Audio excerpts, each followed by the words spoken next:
Hello everyone. हया और मीरब के बीच में आग लगने वाली ये आग कौन सी होगी, कैसे हया मीरब से मुर्तसिम छीन पाएगी, आज का रिव्यू बहुत ज्यादा इंटरेस्टिंग होगा। जितने भी हमारे चैनल पे नए लोग हैं जल्दी से चैनल को सब्सक्राइब कर दें। ऐसे मुर्तसिम मछली खाते हैं तो उसके बाद मुर्तसिम की हालत खराब हो जाती है और मीरब से सब कुछ बर्दाश्त नहीं होता और वो भाग कर जाती है, अनवर साहब को लेकर आती है। अनवर साहब मुर्तसिम को मेडिसिन देता है, उसके बाद मुर्तसिम की जो हालत है वो थोड़ी बहुत बेहतर होती है। अनवर और मीरब दोनों ये मिलकर इस बात को छुपाते हैं। अगर ये बात माँ बेगम को पता चल गई तो घर में जो एक नया तमाशा खड़ा हो जाएगा और जहां पर मीरब की जो वैल्यू होगी वो डाउन हो जाएगी। इस वजह से अनवर जो है मीरब को चुप करा देता है, लेकिन एक नुकरानी मौजूद होती है और वो आकर हया को सब कुछ बता देती है। एक एक बात उस कमरे में जो भी होती है वो हया को बताती है। हया ने उस नुकरानी को इसी काम पे लगाया हुआ है। उसे आकर बताती कि भाई रात को जो है साहब की हालत खराब हो गई थी, उसने उल्टियां की थी और मैं वो सफाई करने के लिए गई थी। जब हया ये बातें सुनती है तो हया खुश होती है, क्योंकि हया यही चीजें चाहती थी। वो चाहती थी कि मुझे कोई ऐसा मौका मिले जिस पर मैं मीरब की इंसल्ट करवा सकूं। फौरन वो जाती है माँ बेगम के पास और उसे सारी की सारी कहानी बता देती है कि मीरब ने जो मछली तैयार करवाई थी, मुर्तसिम ने वो मछली खाई है जिस पर मुर्तसिम की रात को हालत खराब हो गई है।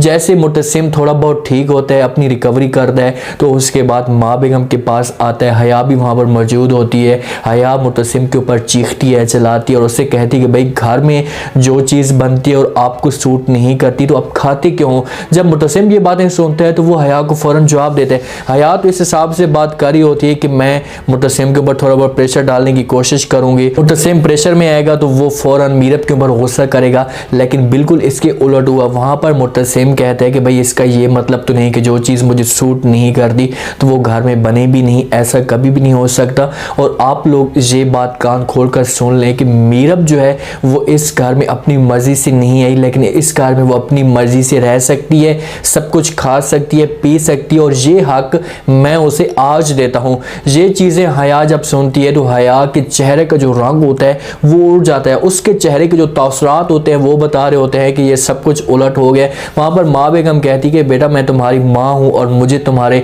इस बात का ख्याल करना या तुम्हारी जिंदगी का दुख है और मुझे डर है इस बात का कि तुम्हें कुछ ना हो जाए। वहां पर मुर्तसिम अपनी माँ को चुप कराता है और कहते हैं कि माँ जी मुझे कुछ भी नहीं होगा, आप लोगों को परेशान होने की कोई भी जरूरत नहीं है।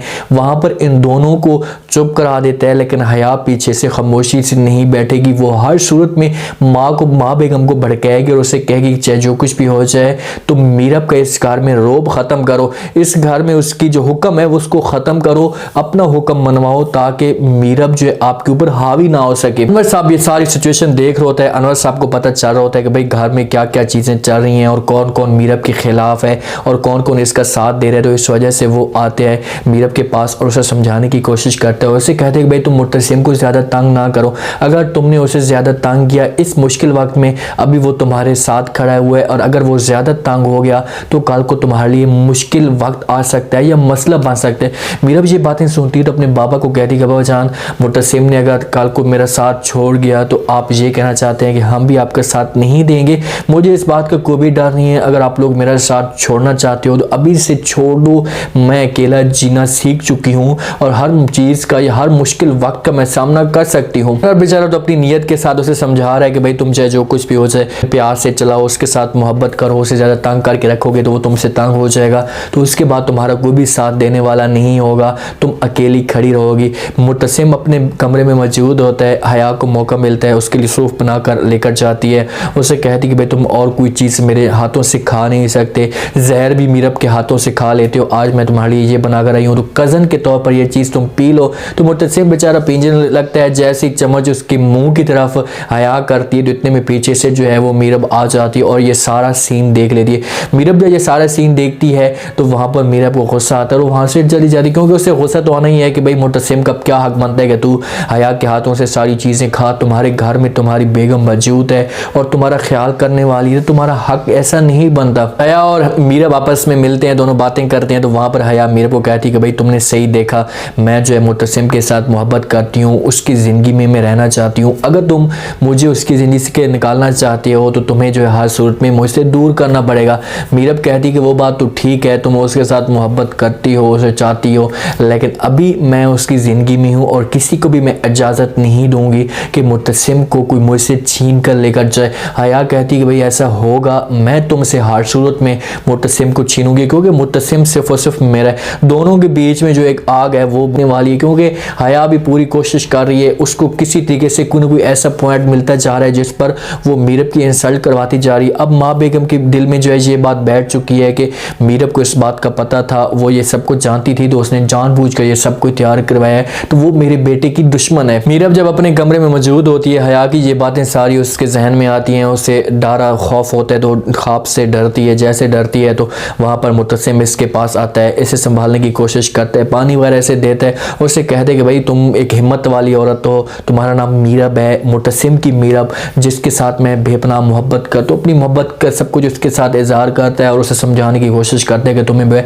इन चीज़ों का मुकाबला करना पड़ेगा, तो डरने वाली नहीं हो, मैं तो तुम्हें हिम्मत वाली समझता था। वो उसे पुश करता है और उसमें हिम्मत डालने की कोशिश करता है कि भाई तुम इन हालातों से डरो नहीं, तुम बल्कि इन हालातों का मुकाबला करो, क्योंकि मुतसिम को भी पता है कि मेरी जो माँ है और हया है ये दोनों मिलकर मीरब को मुझसे दूर करने की कोशिश करेंगे। इस वजह से वो मीरब को फुल अथॉरिटी भी दे रहा है, उससे हर चीज़ उसके ज़िम्मे लगा रहा है कि भाई तुम इन चीज़ों का मुकाबला करोगी तो तुम आगे जाकर बढ़ोगी। लेकिन मीरब कहाँ है, अब थोड़ी बहुत उसकी जो हिम्मत है वो पीछे हटने वाली है। इस एपिसोड के बहुत ही इंटरेस्टिंग और कमाल के सीन थे कि जब मुतसिम को वो मछली खिलाती है, मछली खिलाने के बाद दोनों कमरे में आते हैं, मुतसिम सुकून के साथ बैठ सोफे पे पड़ा होता है, तो वहाँ पर मीरब के जहन में ये ख्यालात चल रहे होते हैं, बातें चल रही होती हैं कि भाई ऐसी सारी बातें हैं, इससे हालत ख़राब नहीं होती। लेकिन जब थोड़ी देर बाद इसकी हालत ख़राब होती है तो उस वक्त मीरब के जो हाथ पाँव हैं वो फूल जाते हैं और वो भागती है अपने पापा के पास। अगर पापा वहाँ पर मौजूद ना होते और ना आते तो हो सकता है कि मुतसिम की जो हालत है वो मज़ीद ख़राब हो जाती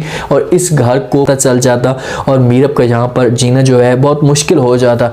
वहाँ पर अनवर जब इसे आकर मेडिसिन देते हैं और इसे समझाता भी है कि भाई इस बात को तुमने छुपाना है और किसी को भी इस बात का पता नहीं लगना चाहिए, तो मीरब भी इस बात को छुपा लेती है। अनवर बेचारा इसकी पूरी सेट कर रहा है क्योंकि वो डरता है माँ बेगम के सामने, वो भी तो बात नहीं कर सकता। वो चाहता है कि भाई चुपके से जो है जो कुछ भी मैं करूँ अपनी बेटी के लिए करूँ ताकि इससे जो है किसी किस्म की कोई परेशानी ना हो। उसके दिल में भी एक बात बैठ चुकी है, जब वो देखनी है अपनी आंखों के साथ मुतसिम और हया दोनों बैठे हुए हैं एक बेड पे और हया उसके अपने हाथों के साथ सौंफ पिला रही है, तो वहाँ पर मीरब को मौका भी मिलेगा और हो सकता है कि वो मुतसिम के साथ बात भी करे।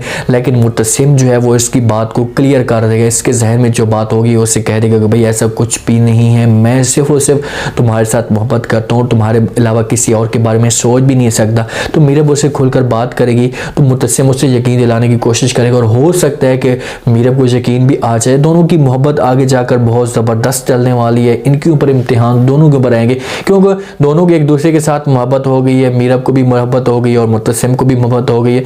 तो इसमें जो आग लगाने वाली है वो हया मौके ढूंढती रहेगी, वो किसी तरीके से पहले माँ बेगम को भड़काने की कोशिश करेगी कि भाई तुम्हारा बेटा तुमसे वो छीनना चाहती है, अपनी मर्जी इस घर में आती है और इस घर के ऊपर कब्जा करना चाहती है। तो हो सकता है कि माँ बेगम जो है वो मुतसिम को इससे दूर करे। उम्मीद है आज का ये रिव्यू, आज का ये टीजर आप लोगों को पसंद आया होगा। आपने कमेंट सेक्शन में अपनी कीमती राय लाजमी देनी और बताना है कि आपको क्या लगता है कि क्या जो काम हया कर रही है इस मकसद में वो कामयाब हो पाएगी।